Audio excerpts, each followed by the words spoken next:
La madre de los problemas en la Argentina, la inflación, actualizado a partir de ayer con los datos que dio el INDEC, de una inflación que supera el 5%, de que en el último año tenemos una inflación más alta de los últimos 30 años.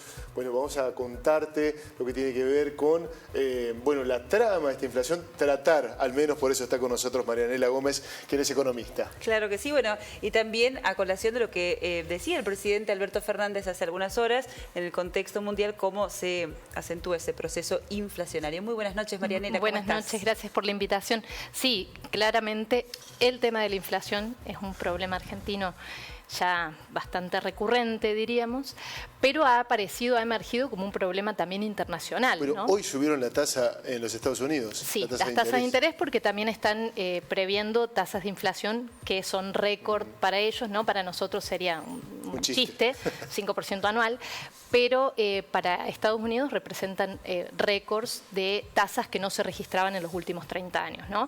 No solo Estados Unidos, estamos hablando de todos los países desarrollados, países emergentes.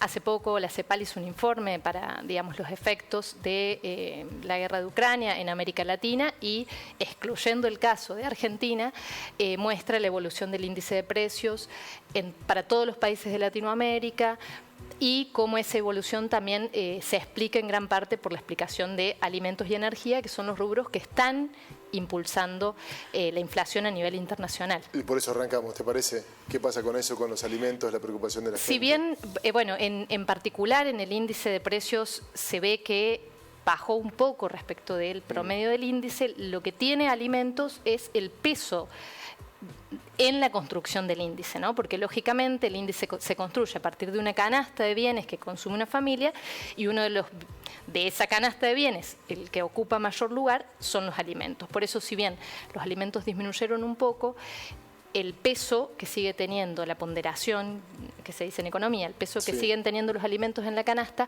hacen que ese rubro sea el que lidere la suba, ¿no?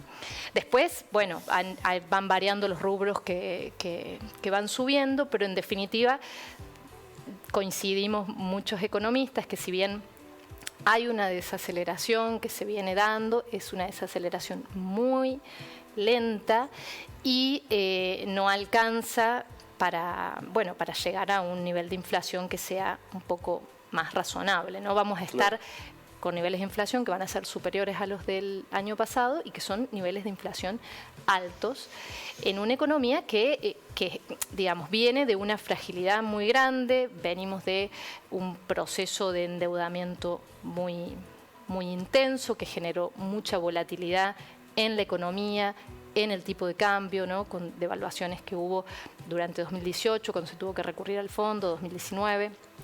Después vino una pandemia que generó también un proceso, que inició el proceso inflacionario a nivel internacional por los problemas de suministro, los desacoples en las cadenas de abastecimiento, y a eso, cuando parecía solucionado el tema del COVID, se le suma el problema de la guerra. Bueno, ¿no? Y la guerra que está teniendo impacto en los combustibles, que sabemos que vuelven a presionar sobre los precios. Y en ese sentido, consultarte cuál es el escenario que se avisora. Si se está desacelerando la inflación, ¿qué va a pasar en los próximos meses? ¿Se va a mantener esa tendencia?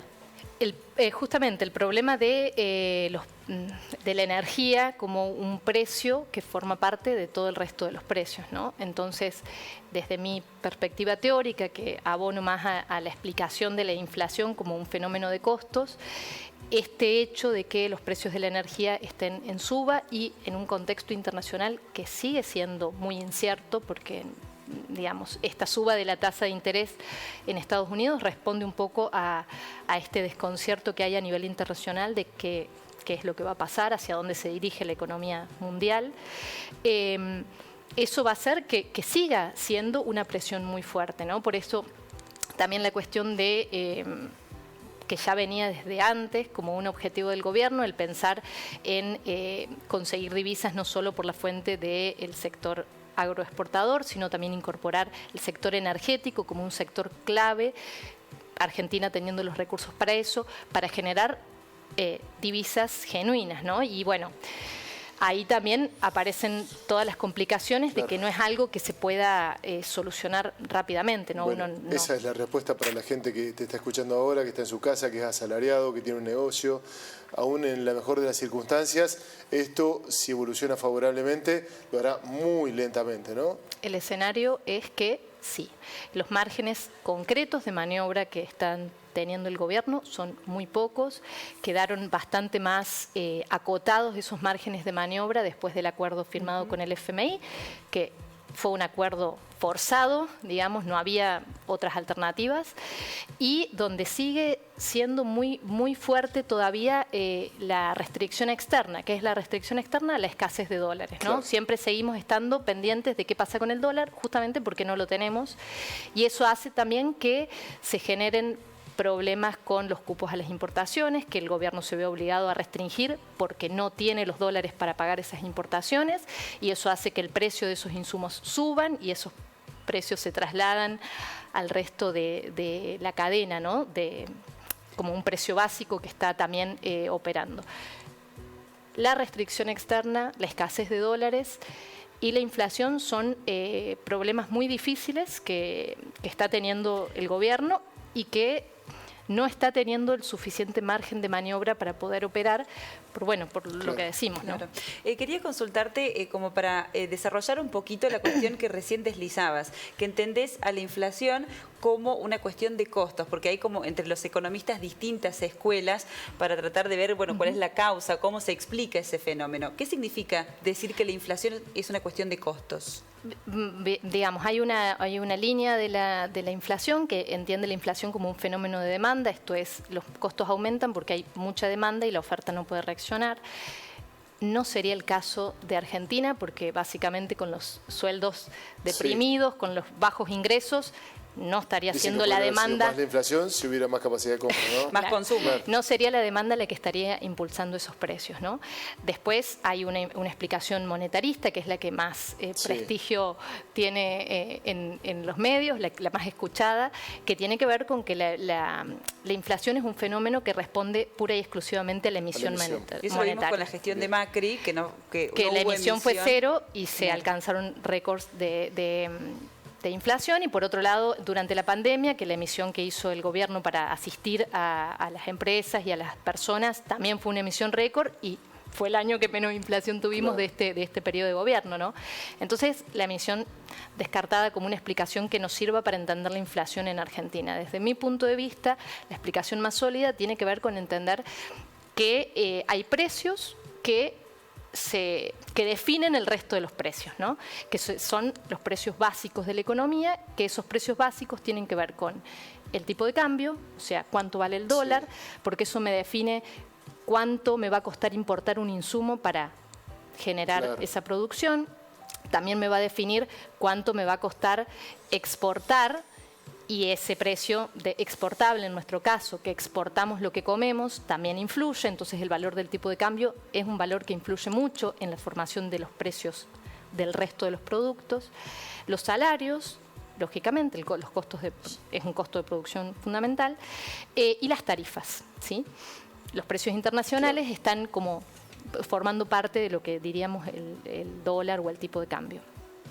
Entonces, bueno, dentro de uno puede encontrar explicaciones que se apliquen a Argentina, no solo a Argentina, sino al resto de los países del mundo, para entender la inflación mediante esta teoría, ¿sí?